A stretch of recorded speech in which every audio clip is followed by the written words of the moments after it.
उठो द्रौपदी शस्त्र उठाओ, अब गोविंद ना आने वाले। मेहंदी छोड़ो खड़ग उठाओ, अपना चीरहरण स्वयं बचाओ। भाई साहब, उत्तर प्रदेश में माननीय योगी आदित्यनाथ की सरकार जब से आई है, ब्राह्मणों के ऊपर जैसे लग रहा है कि आफत के बादल मंडराने लगे हैं। उत्तर प्रदेश ब्राह्मणों के लिए कब्रिस्तान शमशान घाट में तब्दील हो गया है। लगभग सुनने में आ रहा है कि 20,000 ब्राह्मणों की हत्या हो गई है, निर्दोष ब्राह्मणों की हत्या हो रही है। कहीं एसपी सुपारी लेके मरवा रहा है, कहीं डीएम कुछ कर रहा है, कहीं कोई कुछ कर रहा है। ये मैं नहीं कह रहा हूँ, ये वहाँ के आंकड़े बता रहे हैं, तमाम मीडिया के आंकड़े बता रहे हैं, तमाम विश्व के। मैं आपको एक चीज़ बता देना चाहता हूँ।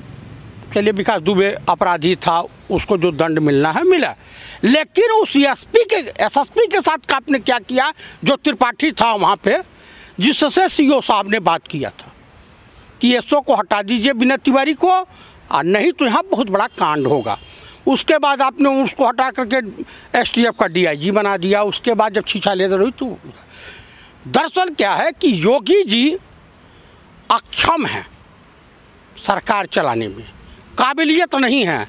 ये ब्यूरोक्रेटों के बदौलत हैं। उनके नेता बेलगाम होकर के बयानबाजी कर रहे हैं। वो वहाँ का श्रीवास्तव विधायक है बाराबंकी का। मैं कह रहा हूँ कि हाथरस वाली जो दर्दनाक घटना थी उसके बेटी के साथ होता तो क्या अपने बेटी को भी बदचलन कहता? उसने तो समस्त महिला समाज को गाली दी है। ये संघी मानसिकता वाले जो आरएसएस वाले होते हैं, महिला विरोधी, हिंदू विरोधी, देश विरोधी, देशद्रोही होते हैं।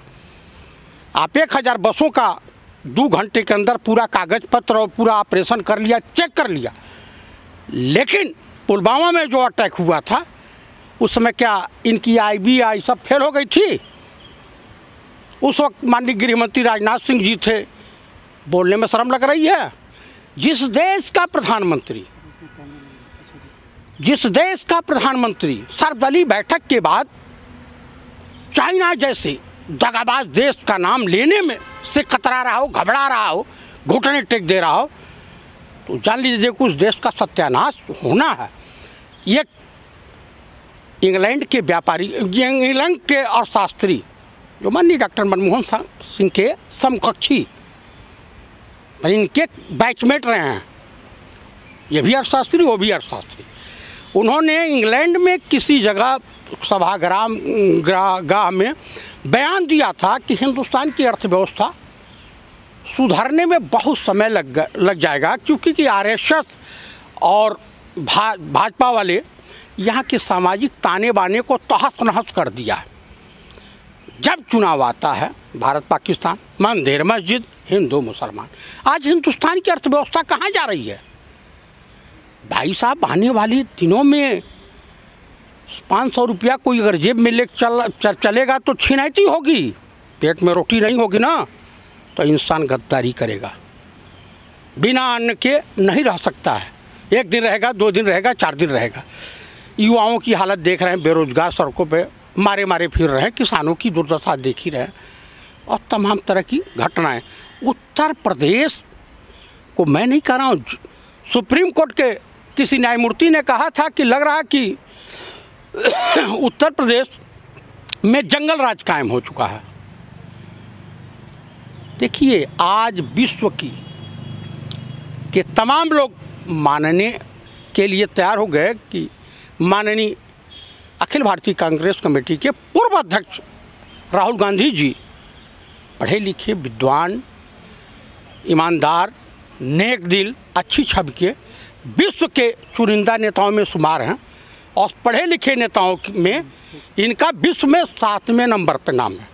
मोदी जी का तो कहीं नाम नहीं है, योगी जी का कहीं नाम नहीं है। पूरा इंग्लैंड की पार्लियामेंट में इनके खिलाफ प्रस्ताव कि भाई वहाँ के प्रधानमंत्री से गुहार लगा के इसको हटाया जाए। महिलाएं सुरक्षित नहीं है योगी की राज में। अभी तो 2 दिन पहले की घटना है, रजनी तिवारी के साथ विधानसभा के गेट नंबर 1 के सामने अपोजिट रोड उस पार मुश्किल से भाई साहब आपका मुश्किल से मुश्किल 10 मीटर की दूरी पर भाजपा गेट कार्यालय के सामने रजनी तिवारी ने आत्मदाह कर लिया, मर गई बेचारी। आखिर उसकी कहीं सुनवाई नहीं हुई होगी, उसका शोषण जरूर हुआ होगा। नारी जो है अबला हो गई हैं, लेकिन अब नारियों को मजबूती से समाज में आना पड़ेगा। अच्छा, आप लोगों पर ये आरोप लग रहा है ठाकुरवाद ब्राह्मणवाद आप लोग कर रहे हैं, यानी बहुत सारे लोग यूपी में ऐसा कर रहे हैं, जबकि इसमें कोई सच्चाई नहीं है। मैं आपको चीज़ बता देना चाहता हूँ, जो ठाकुरवाद और ब्राह्मणवाद की बात आप कर रहे हैं, कांग्रेस इसके पक्षधर नहीं रही है, या कोई भी सेकुलरिज्म राजनीतिक पार्टी इसके पक्षधर नहीं रही है। कांग्रेस ही एक ऐसी पार्टी है जहाँ सबको समान रूप से सम्मान मिलता है, चाहे ब्राह्मण हो, वैश्य हो, शूद्र हो, जो भी हो, मुस्लिम हो। लेकिन गोरखपुर और पूर्वांचल में, मैं आपको याद के तौर पे बता देना चाहता हूँ, शायद जानकारी नहीं होगी, गोरखपुर जिले में ठाकुरवाद ब्राह्मणवाद की नींव डालने का श्रेय जानते हैं किसको है? महंत दिग्विजयनाथ, इनके गुरु के गुरु गोरखनाथ के मठाधीश, जिनकी रिवॉल्वर से इस देश के महात्मा गांधी की हत्या हो गई थी। नाथूराम गोडसे उसी रिवॉल्वर से मारा था, उन्होंने मुहैया कराई थी। अब बाद में FIR करा दिया था 1948 में कि 4 दिन पहले कि मेरी जो है रिवॉल्वर चोरी हो गई है। वहाँ पे ICS अफसर गोरखपुर ज़िले के कलेक्टर थे जगन्नाथ सिंह साहब, ये गिरफ्तार हुए, महीनों जेल में रहे दिग्विजयनाथ। गोरखनाथ मंदिर और मठ अपराध की नर्सरी है भाई साहब।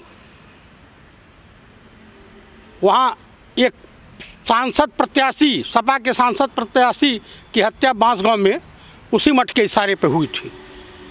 भले ही वो अपने परिवार का बदला लेने के लिए किए हों सब, राकेश वर्मा वगैरह जो भी हैं।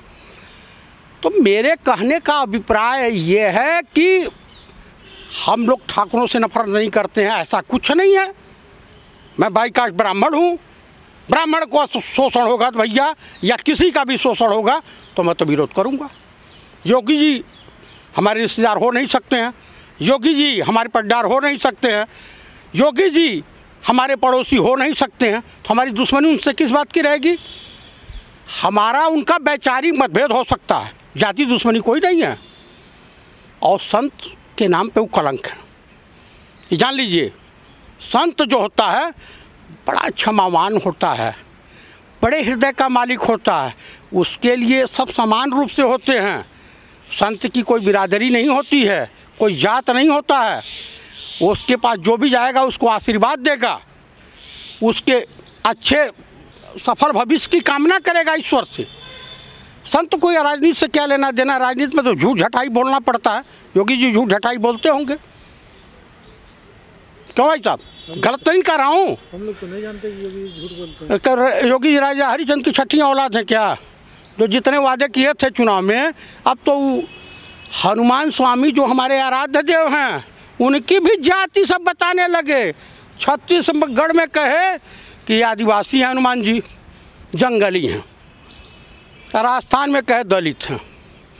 कुछ दिन बाद शिव की भी जात बिरादरी सब बताएंगे, उसके बाद भगवान विष्णु की भी बताएंगे, ब्रह्मा की भी बता डालेंगे। ये बड़े मायावी, बड़े कलाकार हैं।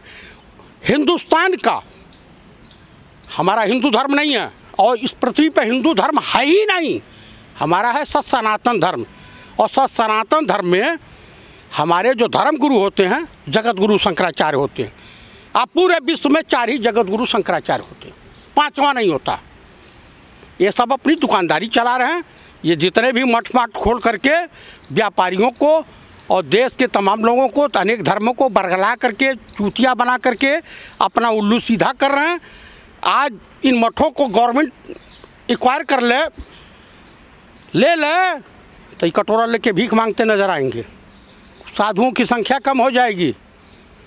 साधु वही होता है जो इस टाइप के साधु हैं, चाहे चिन्मयानंद हैं, राम रहीम हैं, आसाराम हैं, और तमाम तरह इस तरह के साधु हैं जो जिनके रिकॉर्ड आए दिन देखने को और सुनने को मिल रहा है, मीडिया वाले उजागर कर रहे हैं। आप चाहे जो कुछ भी कहें, वो कहते हैं कि राम मंदिर का निर्माण कर दिया है, ये कम से कम इतना बड़ा काम इस पृथ्वी पर हो गया, यानी भारत की धरती पर, जो ऐतिहासिक काम हुआ। कौन सा ऐतिहासिक काम हुआ? एक चुनाव तो वो इसी में जीत जाएंगे। क्यों? उनके बाप की चपरासी है ब्राह्मण समाज, उनकी गुलाम है सनातन धर्म वाले। मुर्दे की भोग से, राख से ही लोग भोग लगाते हैं। जानते हैं ना संप्रदाय वालों का, मुर्दे की राख से ये भोग लगाते हैं। ये नहीं जानते होंगे आप। राम मंदिर राम आस्था के प्रतीक हैं। राम को मंदिर में कैद नहीं किया नहीं जा सकता। सूरज को चादर से ढका नहीं जा सकता है। चंद्रमा की शीतलता को रोका नहीं जा सकता है। राम सबके दिल में, हृदय में वास करते हैं। इनको तो ये भी पता नहीं होगा कि जो वर्तमान समय में अयोध्या है किसने बसाया। बताते जो नहीं सो बड़े साधु महात्मा प्रकांड विद्वान बनते, हमसे साथ कर लें। मैं इनसे कम पढ़ा लिखा हूँ, फौजी आदमी हूँ। मैं कर लें जहाँ से मनवावे, सनातन धर्म जिस मुद्दे पर चाहे डिस्कस कर लें। आप फौजी आदमी हैं, केंद्र की मोदी सरकार तो बोलती है कि हम फौजी और राष्ट्रवाद पे ही हम सबसे ज़्यादा। हाँ, तो सबसे ज़्यादा इनके गवर्नमेंट में फौजियाँ मारे गए हैं। सबसे ज़्यादा फौजियों की हत्या इन लोगों ने करवाई है, चाहे पुलवामा में करवाया हो या कहीं करवाया हो। कहाँ कब्जा कर लिया तन बता दीजिए। इनके लिए तो फर्स्ट क्लास का विमान चाहिए और फौजियों के लिए वो ठेला गाड़ी चाहिए। लोहे पे बैठ कर क्यों जाएगा? सियाचिन ग्लेशियर में जो रहता है वहाँ अंडा से मारिए सर फट जाएगा। जाके तर रहे ना 2 दिन, बुखार उतर जाएगा। 4 दूनी 8 नहीं बोलेंगे, 4 दूनी 16 बोलेंगे। देखिए, फौजी जो होता है, जवान जो होता है, वो किसी किसान और मजदूर का बेटा होता है। और किसानों की समस्या से बहुत भली भांति उजागर, मतलब जानकारी रखता है। इसलिए भैया, किसान को तो मोदी जी उद्यमी बनाना चाह रहे हैं। हाँ, उद्यमी बना देंगे। ब्रिटानिया गवर्नमेंट की किस्से कहानी आपको मालूम है? नहीं मालूम होगी, हमको भी थोड़ी बहुत मालूम है किताबी ज्ञान से। ब्रिटानिया गवर्नमेंट में नील की खेती होती थी, बधुआ मजदूर बनाए जाते थे, जमींदारी प्रथा होती थी। इनका जो पढ़ लीजिए किसानों को उद्यमी बनाने का, तो वो खेत आप जोतेंगे, बोएंगे, आपके फसल का व्यापारी तय करेगा, एग्रीमेंट होगा। अगर किसी साल पैदावार 1 कुंटल 2 कुंटल कम हो गई तो कटौती भी होगी। तो कोई चंपारण आंदोलन शुरू कर रहे हैं क्या गांधी जी की तरह? हाँ, भाई हमारे राहुल जी तो एकदम मैदान में कूदे हुए हैं, रोड से लेकर हर जगह जा रहे हैं, कर रहे हैं। इनके तरीके से थोड़ा है कि राम नाम जपना पराया मालूम अपना। राम के नाम पर राजनीति कांग्रेस नहीं करती है, हम लोग नहीं करते हैं। राम आस्था के प्रतीक होते हैं। बताइए किसी भी देश में, पूरे दुनिया के मुल्क में, क्या इस्लाम वाले अल्लाह के नाम पर राजनीति करते हैं? क्रिश्चियन गॉड के नाम पर राजनीति करता है? नहीं। ये जो कायर होते हैं, ढपुरसंकी होते हैं, ढोंगी होते हैं, जुमलेबाज होते हैं, वो इस तरह से करते हैं। और आरएसएस इस देश का सबसे बड़ा नक्सली आतंकवादी संगठन है, इसको मान लीजिए। हम भले मान लेंगे, लेकिन देश की जनता बिहार में देख रहे हैं।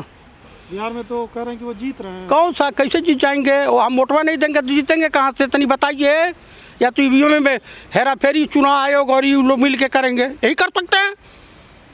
इसके अलावा क्या कर सकते हैं? इनका शख्सियत जो है वो कहता है कि ये आखिरी चुनाव है, यानी डिक्टेटरशिप होगी क्या इस देश में?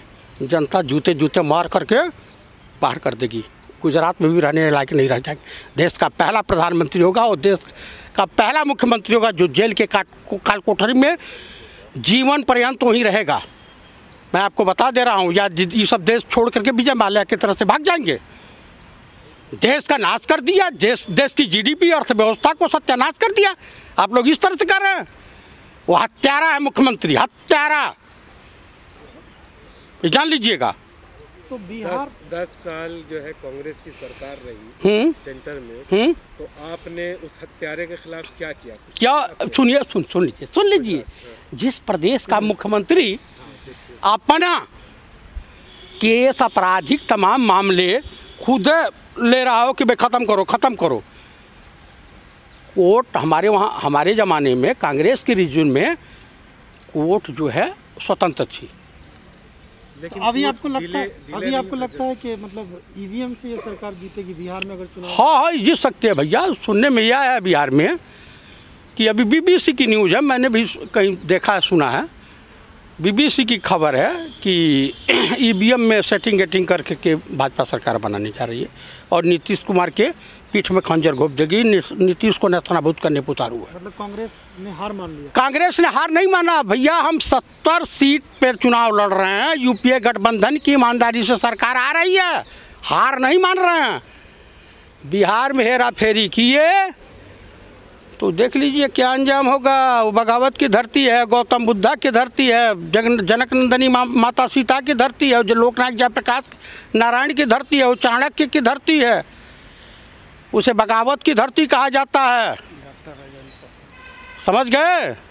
जाए अब आया हूँ पहाड़ के नीचे। अच्छा, एक आखिरी सवाल। हाँ। मीडिया के बगैर ठीक हुए तो चीज़ें, लोकतंत्र की जो व्यवस्था वो ठीक नहीं हो सकती। वो ठीक हो जाएंगे अपने आप पर। पब्लिक ठीक करना जाएंगे ना माइक लगाने।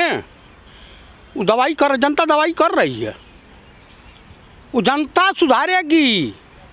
इस देश की जनता ने जब अंग्रेज़ों को तड़िया दिया, चौरा चौरी हत्याकांड मालूम है, थाना में फूंक दिया था, वही गोरखपुर की धरती है।